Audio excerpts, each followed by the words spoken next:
Hey guys, hope you're all doing well. Now for today's video, I am once again going to be joined by Tom Fishenden from the Jurassic Park Podcast. Welcome back, Tom. What's going on, man? Yeah, thanks for having me back on, dude.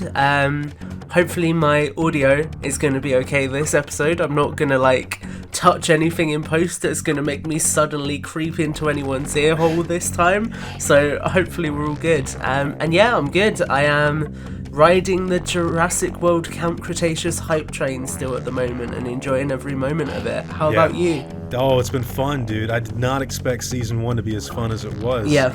But that's actually what I wanted to talk to you about today is season 1 has come and gone. It was 8 episodes, kind of short, but we know that season 2 is on its way, and that at least we know for a fact will be coming out before Dominion. So I wanted to talk to you about what we can expect to see in Season 2 of Camp Cretaceous specifically. In Camp Cretaceous, the bulk of what we saw as far as antagonizing forces were Pteranodons, the Carnotaurus Toro, the Indominus Rex, and the Mosasaurus. Now, the Mosasaurus is stuck in the lagoon. I can't imagine why the kids would go anywhere near it, so I don't think it'll be making too big of an appearance in the next season.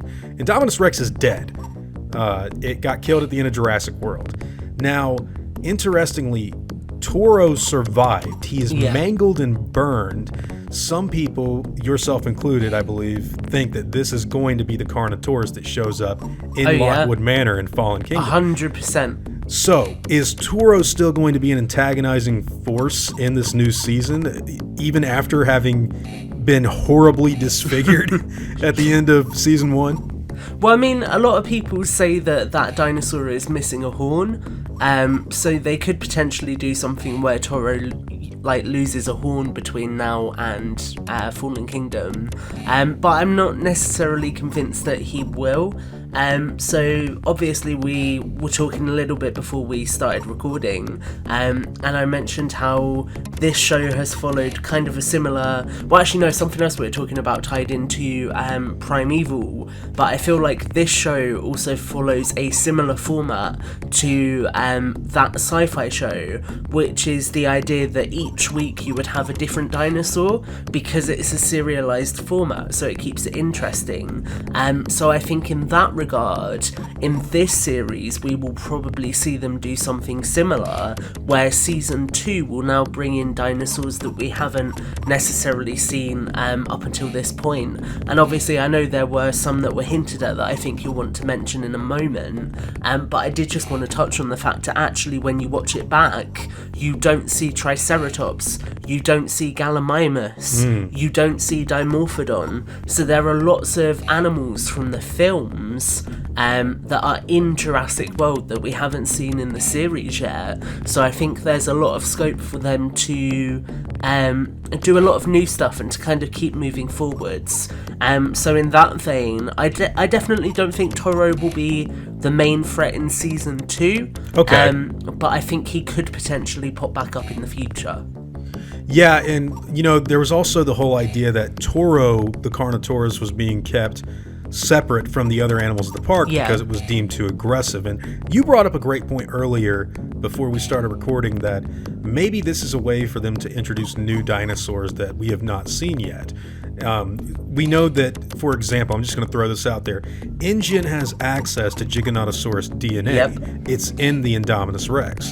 So technically, if they wanted to, let's say they imported the CGI model from Jurassic World Evolution and tweaked it for Netflix and said, here, this is also a part of that island that is, separated from the public. But even if we don't talk about stuff like that, the toys for Camp Cretaceous had all kinds of dinosaurs that were specifically named and not in this first season. The Baryonyx, Limbo, Chaos, and what was the other one? Grim.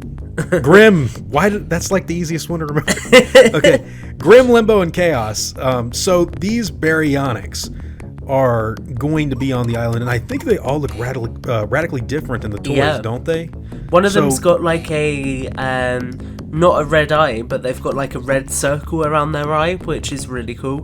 Do you think we could get different models for the Baryonyx? Like maybe we will have a model that was on the Jurassic World website in 2015, maybe a new model we haven't seen before, and then maybe one of the more like sewer gator Fallen Kingdom models that we saw in that movie? Yeah, I mean, I definitely think it's possible. I feel like now they've kind of established sort of where this series sits in terms of the events of Jurassic World, the rest of it is kind of up to their interpretation, and they've kind of got a free pass to do whatever they want now. Obviously we're still on Nublar and there are still some confines, but I think that we could potentially see those three Baryonyx, and again further down the line maybe one that's like the website Baryonyx, for example. I think there's definitely scope to do stuff like that. And as well, I think even when you mention obviously the northern part of the island where Toro was kept, I think that gives them a really, really nice avenue to finally bring back the Dilophosaurus. Because obviously there was no paddock for the Dilo on Isla Nublar, but we know that it was still on the island because it's been confirmed that it was still on there. So I wonder if it was potentially being held up there, and that's where that dinosaur was situated. So I think there's sort of a lot of scope to kind of further explore dinosaurs that we haven't seen up until this point. And I think that season 1 is a good indication that they're going to continue to do that, purely because we spent a lot of time with the Sinoceratops, which obviously we didn't get to spend much time with in Fallen Kingdom. So I think that's kind of indicative of this idea that they're going to use the series to really give all of these almost B-list dinosaurs, if you want. So, I mean, in our eyes, we love every dinosaur that's in Jurassic, but in the films they only tend to really give carnivorous dinosaurs like Velociraptor and T-Rex, those big name animals, the time to shine. So I think this show is really gonna enable them to sort of spend time with all the other animals as well, and so that's something that I hope we see more of as we continue to move forwards. Well, they also knocked it out of the park with the genetic modification that they were doing with the Parasaurolophus. So, and even though it's not spoken, you see visibly on screen like different versions of the Stegosaurs and different versions of the Sinos. So in my mind, you can do pretty much whatever you want at this given point in time as far as introducing a dinosaur species, giving it some sort of traits. Like I really did like the bioluminescent cave that they went through in the last season. I thought episode 5 and episode 6 were the best episodes actually in the show. And I will say that one of the more interesting things that I think they could do with the next season as far as dinosaurs go is now that there's no Indominus Rex, the T-Rex is out. And we do get the T-Rex a lot in Jurassic media, except for Jurassic Park 3, and we know about that. But, like, I think with Season 2, the kids probably won't, if they're smart, they probably won't go very far from Main Street because they want to get found. But they could also go, like, all the vehicles still work there. So what's stopping them from having an episode where they go to the ruins of Jurassic Park and driving back to Main Street in the same day? Now, if they do that, I can imagine now that the Rex is free. The Rex hasn't been free in, like, over 10 years. And when it was free, it was on Nublar for about 10 years where it had complete domain. So it would probably wander back around to the old Jurassic Park section, like where it used to take up its territory. I just wonder if they do this next season with more T-Rex. I mean, obviously Blue is in it too. We know Blue is inclined to fight the T-Rex because we've seen that in the Fallen Kingdom VR stuff, which is great, by the way. I just wonder, they have all these options for antagonizing animals. I'm going to count the Mosasaurus out for a little while because it's trapped in the lagoon. But we've got T-Rex loose, Velociraptor loose, Tauros somewhere, but they definitely probably will use these 3 Baryonyx. Oh, I think so. I mean, if you look at the upcoming toys, so obviously we got the Camp Adventure set, which comes with one of them, although they're not officially named on the box. But then later this year, there's a new sculpt for a Soundstrike Baryonyx coming out, and that one's named on the packaging as Grim. So they are beginning to release them with their names now. So I definitely think that these are the antagonists for the second season. I just think if they're kind of, let's say for example the series got pushed back a couple of months, so then season 2 is going to come out in a couple of months, it may very well be the Soundstrikes were designed to coincide with the release of season 2 before things got shifted around. I definitely think it's likely that they are the dinosaurs that we're going to be seeing the kind of crew trying to escape from in the second season. But equally, they could throw a complete curveball, because obviously, like you say, during the events of Jurassic World, we kind of knew where certain dinosaurs were. So actually, ironically enough, for the entire sequence of Camp Cretaceous, the T-Rex is still in her paddock the entire time. Right, yeah.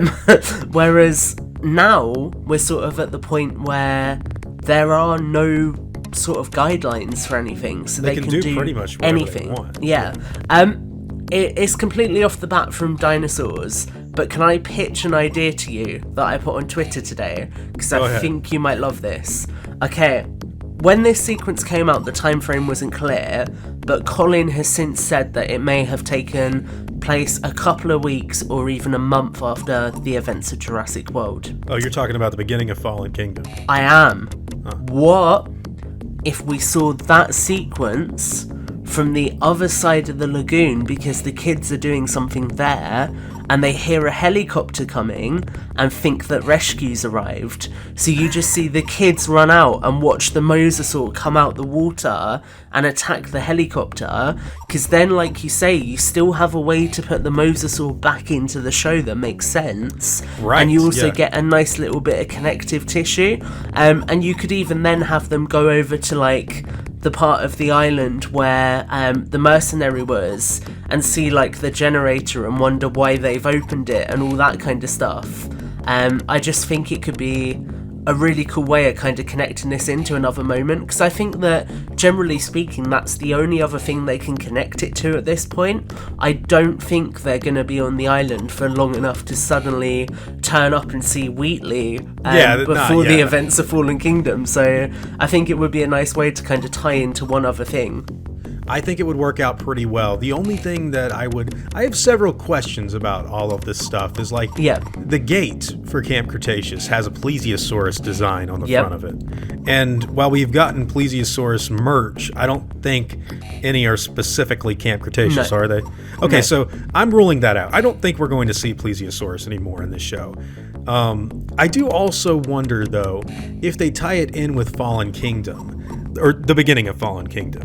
Now, the Mercs, they leave pretty quick. Yeah. Like, they're not there for very long. I would wonder if the kids saw that helicopter and saw, like, rescue, and then the mosasaurus... That would be a really cool scene, by the way. I like that idea. But I wonder, like, does that take place at the end of the season, or, like, at the beginning, or middle, you know? Yeah. I guess it all depends on where it took place and... Yeah. I wish they would have told us at the beginning of Fallen Kingdom, like, 3 weeks later, or like, I agree. 2015. I always thought it was like a few months after the fall of Jurassic World, but it's hard to tell because, like, the skeleton of the Indominus Rex, if you look at it, the ribs are sticking up, but the head, like, the skull is like facing down, so it looks like the head's not been attached to the body. Yeah. Like, because the spine should be in direction with where the head is, and the arm is also in the wrong place. So that thing got ripped apart. Yeah. But, like, as far as the decomposing stuff, there's got to be, like, other sort of creatures in there eating it, right? I don't think necessarily... Yeah, you'd imagine so. Like, maybe not prehistoric creatures, but, like, maybe, like, bacteria. Or fish, or, you know, whatever they could be. But... I don't know how long that is. I would love to see it line up in Fallen Kingdom as long as it makes sense, but I have like no idea where it takes place. Yeah. You know what I mean? Well, the way I would pitch it, if they were going to do it, I would have that be your opening sequence of, say, like season 3. That's your opening sequence, and then the rest of the series is a flashback showing how the kids survived up until that point. That's an interesting idea. They could do a lot with this, though. Like, we have no idea what direction they're really going to go. And what really, like, what all the stuff actually has to coincide with is the story for these kids. Yeah. Like, what do you think is going to happen with these kids? Because they're on this island alone, Eric Kirby style. Are they going to break out the Jumanji gear and gas grenades? Or, like, what are they going to do? Because Yaz has a twisted ankle. Ben is dead, for all they know. And... well, I guess there's food and stuff for them to survive on Main Street, but how long can they survive? Like, how long do you think they will be on this island before Dave and Roxy or their parents try to go looking for them?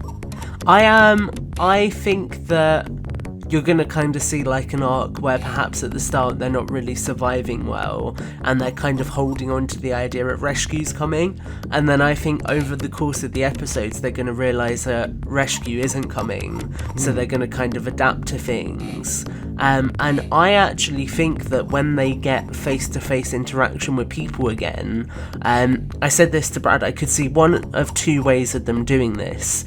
You could have somebody else who has been left on the island, because with the way they show it, it's perfectly possible that, say for example, an injured ACU trooper after the Indominus Rex incident, he might have just got left behind.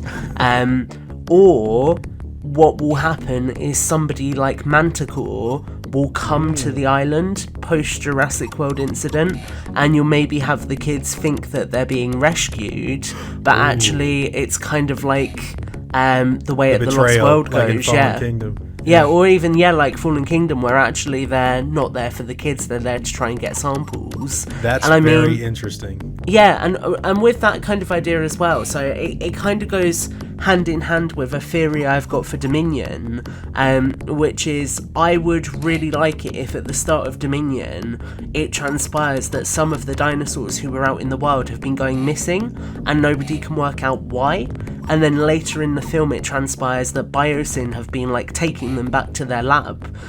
So in a similar vein, you could have them or another company come to sort of try and steal some assets and whisk them back to their headquarters after the events of Jurassic World. Because I mean, it makes sense that other people are going to go to that island, because you see it in the Lost World with the two teams going to the island, right? And you then see in Site B that obviously the pterosaur companies making money off of tours of the island from the sky, so there's no way that kind of thing wouldn't happen again. Even if it was restricted like Sauna was meant to be, people would still try and get on it, so there's scope to do some interesting stuff there. There's a lot they could do. You mentioned Manticore itself. There's like, what, 4 companies now? Because there's InGen, there's Biosyn, now there's Manticore. There was another company in Evolution of Claire, wasn't there? I think so. I don't know if they're ever named, but there's potentially 5, because I don't know if you clocked it, but in episode 5, Eddie said that he was working with some other guys as well. So that could be one of these biofirms, or it could be somebody else entirely.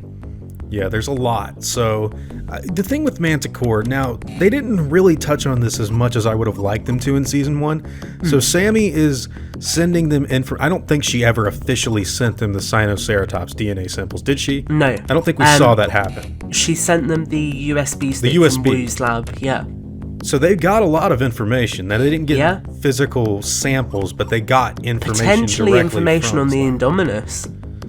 That's right. Well, in the whole name Manticore, I don't like the way they've spelled it, whereas Manticorpse, like, I don't like that. But I thought when I was first watching the series, it was Manticore, like the mythical hybrid creature. I was like, oh, that's such a cool play on words. Like, I see what they're going to try to do with this. But regardless of that, I think we could also talk about Dr. Wu's lab in general. We look at his lab and we see, the Indominus Rex work that he's doing, but he's also got the Spinosaurus on the screen. Yeah. And what's interesting about that is it's the skeleton of the Spinosaurus that's like on Main Street, but it's like specifically circled, like I think around the skull or something. Like he's taking notes on it. It's like, why would he care? Like, so I mean, obviously we know in the deeper lore about the connection between the Spinosaurus not being on InGen's list and where it comes from, but I want to ask you this question because I'm kind of doubtful of it, but do you think that dinosaur could show up in this new season on Isla Nublar? Because you do? There was concept art for it. Yeah, in Fallen Kingdom. Oh wait, was there? No, there was concept art for it in Camp Cretaceous. Yeah, I'll have to dig it out. Oh wait, that's right. Yeah. I did see that. You're right. So it looks like they have been trying to think of a way to get the Spinosaurus back into the series for a long time. So yeah, I guess that's on the table then as well. And I'm almost certain it's going to be in Dominion. So maybe this could be like our sneak peek before we see the movie. They're like, oh, Spinosaurus, it was there, you know what I mean? But I mean, in theory, that could be another of the dinosaurs that's up in the north sector of the island, and that's the thing that they've really set themselves up nicely. Because actually, do you know what? That would make sense, because there's obviously the whole theory, whether you agree with it or not, because the Masrani backdoor doesn't specifically say, but there's a theory that the Spinosaurus was hybridized to some extent, and that's why it's more aggressive. And actually, if you listen to what Kenji says about Toro is up there because he is more aggressive, so it would make sense for the Spino to be kept there as well. Paddock 10, baby.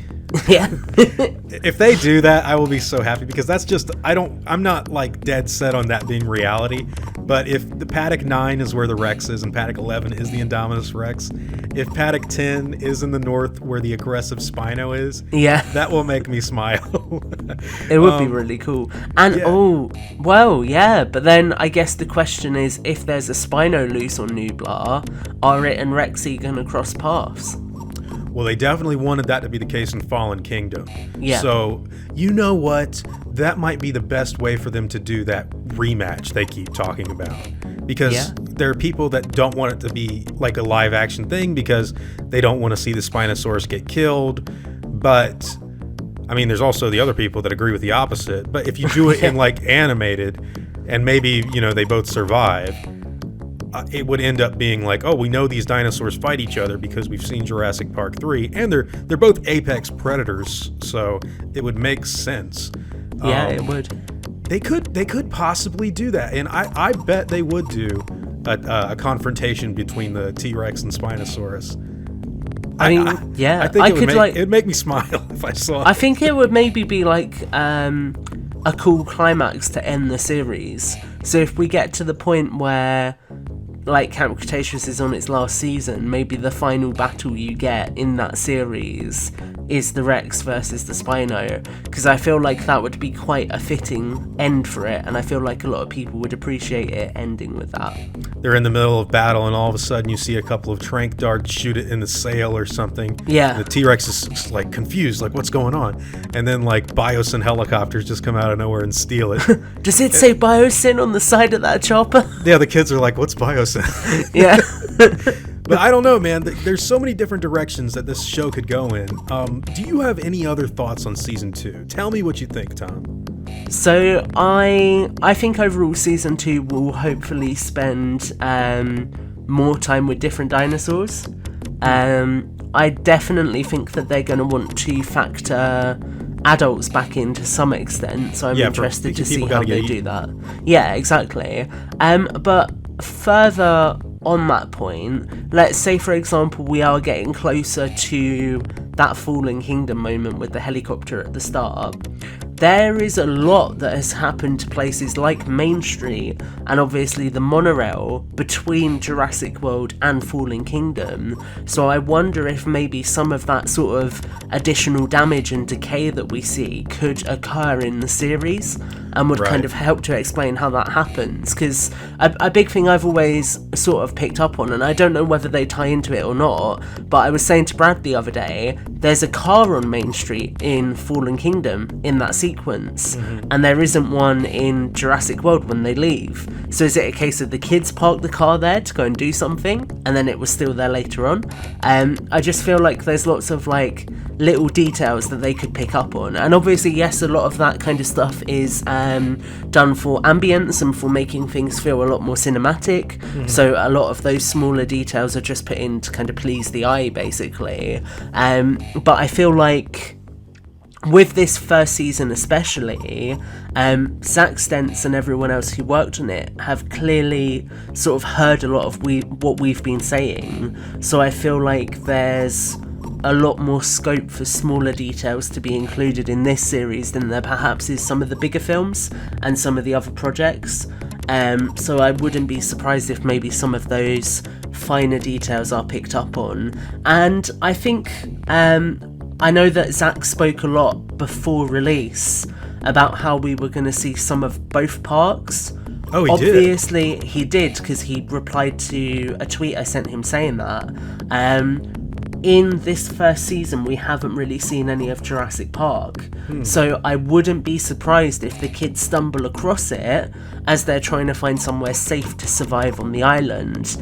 And, you know, I could picture some really interesting sequences. Like, we've seen the visitor centre at this point. We know it's there. We don't necessarily need to revisit that. Right. But can you imagine if we saw something like an overgrown velociraptor paddock or something to that extent? I think there's going to be a lot more scope to explore things, and also to maybe explore more of the locations that we didn't get to spend time in Fallen Kingdom. So could the kids go to the communications bunker, for example, to try and radio out for help?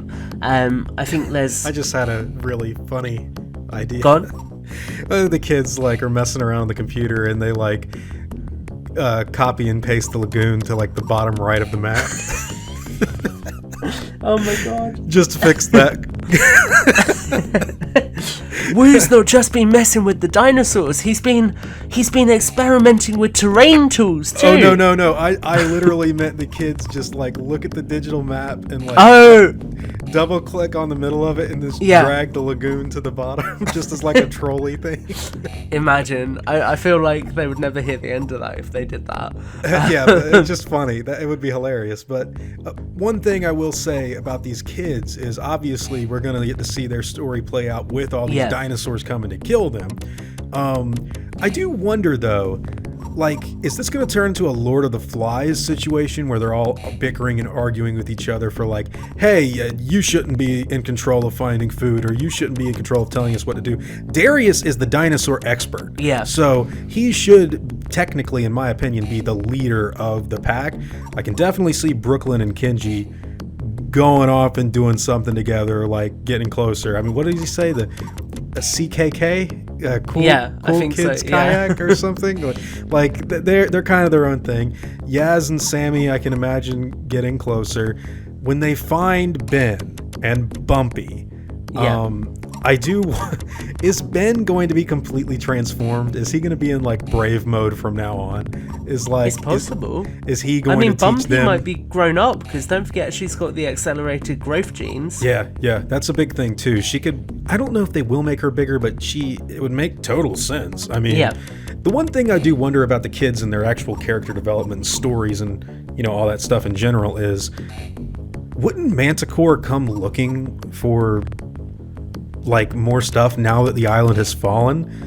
And if the kids find Manticore and Sammy knows them, I mean, we already talked about there being like some sort of backstab or betrayal, but the kids know these people were trying to like steal information from the park, so they can't really be trusted, you know what I mean?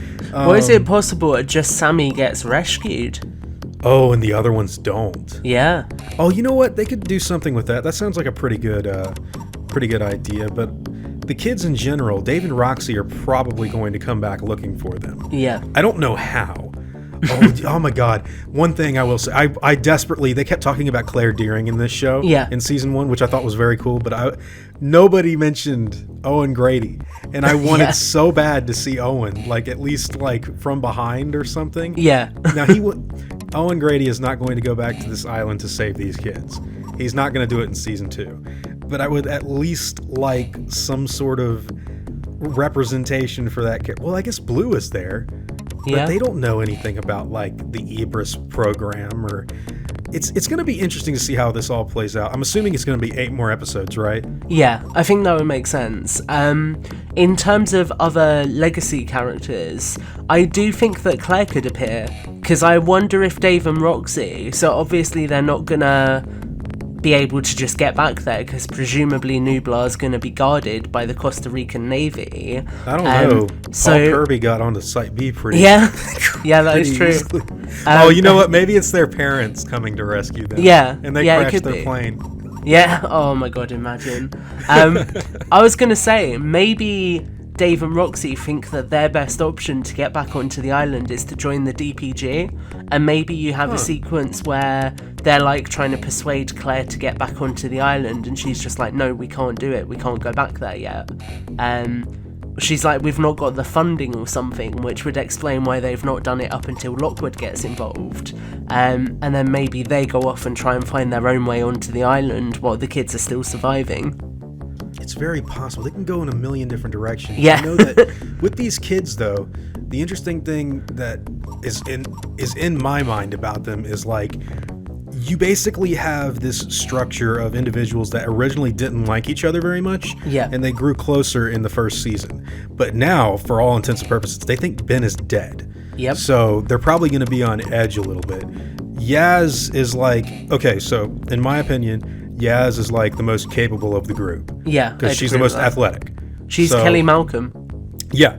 Oh yeah, totally. But like, she's the most athletic and capable. They need Darius though, because Darius, like, none of them know enough about dinosaurs. Like, he's the one that's going to be able to tell them, don't go near that Baryonyx. It's not an alligator or something. You know, I just wonder how this dynamic is going to play out in the next season. But there's also the whole idea that, like, are we done looking at the backstory of Darius's father that passed away? Is that still going to wear on him now that he's finally at Jurassic World? And this is what's happened? Like, yeah, I mean, I think there's a lot of scope to do stuff with any of their backstories, to be honest. Like, you could maybe even have a thing of Darius trying to find himself in situations now and thinking, what would his dad do? How would his dad deal with them? Oh, good point. Yeah. Which would be cool. But equally, you could do something interesting where obviously you mentioned the parents. What if Kenji's parents came looking for him? If his dad came looking? Because his whole thing is, in season 1, is his dad doesn't care about him. His dad doesn't notice him. What if Kenji's dad is Dr. Wu? I feel, yeah, I mean, it's possible. Because he said, what if his dad is Dr. Malcolm? No, I don't think it's Dr. Malcolm, Tom, because I don't think Dr. Malcolm would have a penthouse on Isla Nublar. No. But, you know, Dr. Wu lives on the island, and Dr. Wu's very busy with his work and doesn't care about anybody else. So, I mean, look, that's possible, I'm not endorsing this theory. I'm just saying, hey, you know, if you wanted to throw us a real zinger, that could be a thing. They definitely will play up the whole Kenji thing where his parents or his dad isn't really, he thinks he doesn't care about him because Kenji will be like, my dad ain't coming out here to save me. Well, I mean, if anyone could fund an operation to get them back, it would be his dad. Right, but you know he's going to be at odds because of the way he feels about his father. At least what he says in season 1. So, well, then again, Ben's mom works for Masrani, right? Yeah, so that is true. But, like, this is the whole thing I said to Brad. Are they going to think that their kids are still alive? Because if you think about it, whenever you have a tragic incident... Presumed dead. Presumed dead, exactly. So, for all they know, they're just going to be thinking, they're dead, it's not worth risking going back to that island just for some closure. Yep. They called the U.S. Embassy. That's our... U.S. Embassy, and they told us to accept the inevitable. Can you believe that? I think some way or another, maybe Dave and Roxy, that's how they actually get back to the island, is they contact the parents. They say, hey, kids might be dead. Or they're like, hey, you want to go like look for them? But yeah, I mean, other than that, I think we covered pretty much everything. Season 2 sounds very exciting. I know it's going to have a bit of a JP3 aesthetic because it's basically kids surviving on the island. I would love to get some sort of Lost World-y vibes in there, though. I don't know how they could. This is just a fan talking, but I do wonder if we will see more of InGen, you know, just flying back out like the next week, like, all right, pick up what you can. We're going chapter 11. We got to sell something that we own, or something of that degree. We do need disposable bodies. Like, yeah, we do. They got to have people get eaten by dinosaurs. I would prefer if the T-Rex ate somebody, because in canon, it's only eaten like 2 people. Yeah. Donald Gennaro and Eli Mills. That's it. Yeah. Like, people don't realize the original T-Rex didn't really ever kill a lot of people, but I mean, unless you count Billy from Jurassic Park the game. But yeah. what do you think though? Who do you want to get eaten? What kind of dinosaurs do you think should be eating people? Yeah, I mean, I'd like to see more of everything, to be honest with you. And this is maybe a weird one, but I think it would be cool to see a Parasaurolophus kill somebody. Like run them over. Yeah, just to show that the herbivores are dangerous, because they do that with the Sinoceratops. So I'd love to see more of just the herbivores being really dangerous. Maybe like the Brachiosaurus stamps on somebody. Yeah, we got to get more Triceratops, actually. Yeah? Because the Triceratops wasn't in season 1. No, exactly. So I think it will pop up in season 2. Yeah. All right, Tom, this was a great conversation. Guys, yeah, it's been fun. We would love to hear what your thoughts are and what you can expect to see in season 2. Tom and I both, it looks like most of the fandom actually really likes Camp Cretaceous. Yeah. So I just want to echo what you said, which is it's been really great seeing the reaction online to this. I think a lot of people have enjoyed this, and I think it's a really exciting time to be a Jurassic fan, because this is something we've never had before, but with the reception being this positive, I imagine that Universal are going to keep building out this franchise from here, so definitely look out for more. I hope so. Now, before I go, I'd like to thank all of my game wardens, like Steve Staranka, Brian Ochoa, Alex Holbrook, and Stephen G., as well as all of my InGen executives like Pierce Young and King Delirious. I'd also like to thank all of my park workers and InGen hunters as well. Memnock921, guys, it seriously means the world to me that all of you continue to support what I do, and I never want any of you to ever forget that. Now, I'd like to thank all of you for watching today's video and hope you all enjoyed the content. If you feel like I deserve it, I'd appreciate the like and hope that you'll consider subscribing if you're interested in hearing from me again. I'll see you all in the next video, guys, and as always, take it easy.